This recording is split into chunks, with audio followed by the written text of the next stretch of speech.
থেকে 3 দিন হয়েছে রান্নাঘরটা পুরো এলোমেলো হয়েছে। কোনো কাজবাজ কিছুই ঠিকভাবে করা হচ্ছিল না। তো এই যে করব করব ভাবছি, কিন্তু করা আর হচ্ছে না। তো যাই হোক, সম্পূর্ণ কথাটাই তোমাদের সাথে শেয়ার করব, তার আগে নিজের পরিচয়টা নিয়ে দিয়ে নিই। তো বন্ধুরা, আমি রূপা, ত্রিপুরার ধলাই জেলার ছোট্ট একটা গ্রাম থেকে অতি সাধারণ ঘরের অতি সাধারণ একজন গ্রাম্য গৃহবধূ। গুড মর্নিং সবাইকে, কেমন আছো সবাই? আশা করছি রাধা মাধবের কৃপায় সবাই ভালো আছো। তবে আমরাও ভালো আছি মোটামুটি। এদিকে দেখো, ঘুম থেকে উঠেই আমাদের গৃহিণীদের একটাই চিন্তা, কি রান্না করব কি রান্না করব। তবে আজকে রান্না করার মতো ঘরে তেমন কিছু ছিল না। ওই যে সকাল থেকেই ভাবনা যে কি রান্না করব। যেহেতু কালকে শনিবার, আমাদের এদিকে বাজার বার, তাই জন্য ভাবলাম আজকে থাক, কোনো রকম চালিয়ে নিই, কালকে তো বাজারটা করাই হবে। তো ওই যে আমরা গৃহিণী গৃহিণী বলে কথা, যেন তেন প্রকারে দেখো জোগাড় যন্ত্র করেই নিয়েছিলাম। ভাগ্যিস ঘরে একটা কোয়াশ ছিল, তো সেই কোয়াশটাকে কেটে আর আলু কেটে ভাজি করে নিয়েছি। ভাবলাম কি ডালের বড়া দিয়ে একটা তরকারি করে নেব। সেই সাথে কমন একটা ব্যাপার ডাল, সেটা তো করেই নিই আমি প্রত্যেক দিন। তারপর করে নিয়েছিলাম আলু, বেগুন, লাউয়ের বাগল দিয়ে একটা শুকনো ভাজি। সেই সাথে রাতের একটু তরকারি ছিল। তো যাই হোক, জোগাড়যন্ত্র হয়ে গেছে যেন তেন প্রকারে। এদিকে ভাতটাও বসিয়ে দিয়েছি, এবার ডালটাকে মিক্সিতে করে ডালের বড়া করে তরকারিটাও করে নেব। তারপর রান্নাঘরটাকে একটু ঠিকঠাক করতে হবে। ওই যে প্রোগ্রাম ছিল বলে কিন্তু টেবিলটা এতদিন বাইরে ছিল, সেই টেবিলটা কিন্তু আর গুছানো হয়নি। আজকে সকালেই টেবিলটাকে ঘরে নিয়ে এসেছিলাম, তবে টেবিলের মধ্যে যেই জিনিস কটা ছিল সেগুলো কিন্তু একদমই গুছানো হয়নি এখনও। তাই জন্য কিন্তু তোমরা দেখতেই পাচ্ছ টেবিলটা পুরোটাই ফাঁকা। তো রান্নাবান্না করে নেই, তারপরে কিন্তু টেবিলটাকে গুছিয়ে নেব। তার মধ্যে আবার কয়েকটা জিনিস একটু চেঞ্জ করে গুছাবো, কারণ সবসময় একরকম গুছিয়ে রাখতে একদমই ভালো লাগে না। আর আমি এইভাবেই কিন্তু আমার টিনের ঘরটাকে সবসময় কিন্তু একটু চেঞ্জ করে গুছিয়ে রাখতেই ভালোবাসি। তো আজকেও কিন্তু সেরকমটাই প্ল্যান আছে মাথার, দেখি রান্নাবান্নাটা শেষ করে নিই তারপর। আজকে যেহেতু শুক্রবার, তাই জন্য খুব সকালেই কিন্তু ঘরটাকে একটু ঝেড়ে নিয়েছিলাম, সেটা আর তোমাদের সাথে শেয়ার করিনি।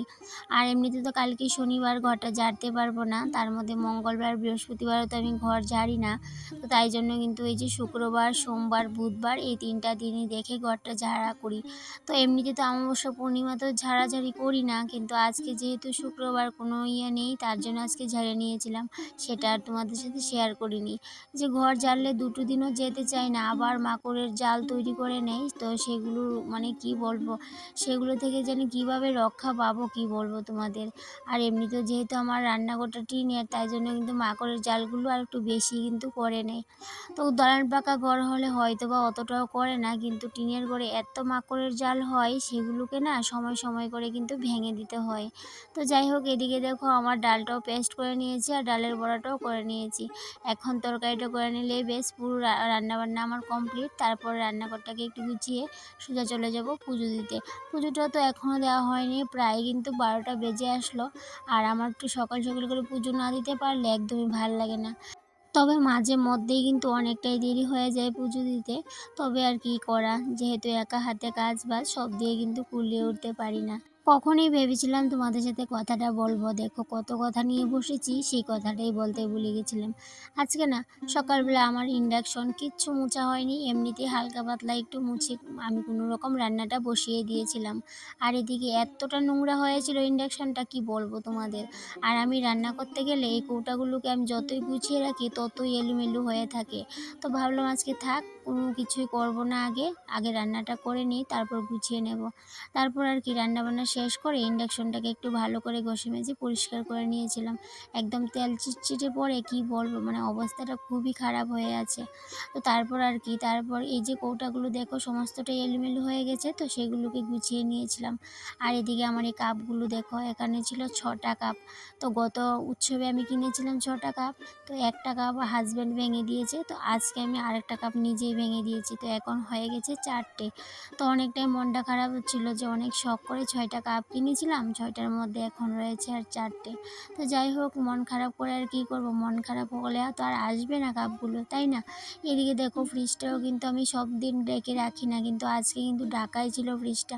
তারপর আবার এই পর্দাটাকে সরিয়ে ভালো করে ফ্রিজটাকেও মুছে নিয়েছিলাম, কারণ প্রত্যেক দিনই আমি ফ্রিজটাকে একটু মুছে রাখি, কারণ যতই ইয়ে করে রাখি না কেন একটু ধুলাবালি কিন্তু পড়েই থাকে। আর তোমাদের বলেছিলাম না একটু চেঞ্জ করব, এই যে একটু চেঞ্জ করেছি। সেটা হয়েছে কি, এইদিকের ফ্লাওয়ারগুলো নিয়ে গেছিলাম ফ্রিজের উপরে, আর যে এই ফ্লাওয়ারগুলো ছিল আমার ওভেনের উপরে, সেই ফ্লাওয়ারগুলো নিয়ে আসলাম এখানটায়। আর এই বাটিগুলো ছিল উপরে, বাটিগুলোকে নিয়ে আসলাম নিচে। তো একটু চেঞ্জ করলাম, দেখি কেমন লাগে, এটা ভেবেই কিন্তু একটু চেঞ্জ করলাম। তারপর এদিকে দেখো, এই যে আমার র্যাকের মধ্যে যে ফ্লাওয়ারগুলো ছিল আর্টিফিশিয়ালের, এই ফ্লাওয়ারগুলো আমি ফ্রিজের উপর রেখে দিয়েছি। তো যাই হোক, যতক্ষণ ভালো লাগবে ততক্ষণই রাখবো, তারপর কিন্তু আবার চেঞ্জ করে নেব। তবে সবসময় যে চেঞ্জ করি সেটা তোমাদের সাথে যে শেয়ার করি সেরকমটাও কিন্তু না।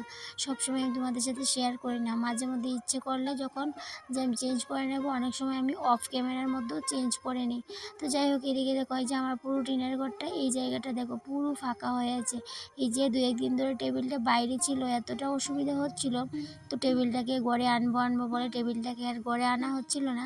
আর সমস্ত ঘরের জিনিস কিন্তু এলোমেলো হয়ে আছে। তারপর আর কি, টেবিলটা তো যেহেতু সকালবেলা হাজব্যান্ড টেবিলটা ঘরে ঢুকিয়ে দিয়ে গেছে, কিন্তু গুছানো তো আর কোনো কিছুই হয়নি। এখন রান্নাবান্না শেষ করেছি, এখন নিরিবিলি হাতে সমস্ত কিছুই গুছিয়ে নেব। তারপর টেবিলটাকে ভালো করে মুছে নিয়েছি, আর ওভেনটাও কিন্তু আবার জায়গা মতো রেখে দিয়েছিলাম। তারপর আর কি, ওভেনের উপরে যে পর্দাটা ছিল ঢাকনাটা, সেটাও কিন্তু চেঞ্জ করে দিয়েছি। অবশ্য তোমরা খেয়াল করলে দেখতে পারবে। আর এদিকে দেখো, ওভেনের উপর তেমন কিছু রাখলাম না, শুধুমাত্র একটা জগ আর একটা জলের বোতল, সেই সাথে আমার হটপটটা রাখলাম। আর এইদিকে রাখলাম দুটো কড়াই, আমার ইন্ডাকশানের দুটো কড়াই। আর তারপর তেমন কিছু রাখবো না টেবিলে। আর এই সাইডটাতে আমার এই যে নতুন বালতিটা, সেটা রেখে দিয়েছিলাম। আর এই যে আমার পছন্দের এই গাছটা, সেটাকে এখানটায় রাখলাম। এখনও পর্যন্ত গাছটার নামটা আমি মনে করেই উঠতে পারিনি, কিন্তু তোমরাও কিন্তু কেউ আমাকে কমেন্টে জানাওনি যে এই গাছটার নাম কি। তো যাই হোক, এইদিকে দেখো এই যে আমার এই জলের বোতল রাখার যে ঝুড়িটা, সেটার মধ্যে আজকাল তেমন কিছু রাখলাম না, শুধুমাত্র একটা জলের বোতল আর সেই সাথে আমার ফ্লাস্কটা রেখে দিয়েছি। আর এদিকে রেখেছি 2-1টা গ্লাস। তো যাই হোক, এইটুকুই আজকে চেঞ্জ করা। কেমন লাগলো অবশ্যই কমেন্টে জানিও। তবে আমি প্রত্যেক দিনই রান্নাবান্না করার পর আমার টিনের ভাঙা মডুলার কিচেনটাকে এইভাবে একটু গুছিয়ে পরিপাটি করে রাখার চেষ্টা করি। তবে নিজের মতো করেই সম্পূর্ণ না, কারণ যেহেতু আমার কাছে দামি দামি অতটাও জিনিস নেই, নিজের কাছে যতটুকু আছে ততটুকু দিয়েই কিন্তু গুছিয়ে রাখি। তো যাই হোক বন্ধুরা, আজকে এইটুকুই থাক। আর কি, তারপর স্নান করে চলে আসলাম সোজা ঠাকুর ঘরে।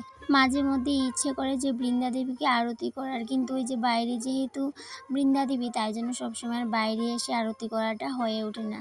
তাই জন্য ভাবলাম এদিকে দুটো তুলসী চারা ছোটো ছোটো আছে, সেগুলোকেই ঘরটার মধ্যে লাগিয়ে দিই, তাহলে মাঝে মধ্যে ইচ্ছা করলে ঘরে নিয়ে গিয়েও কিন্তু আরতি করতে পারবো।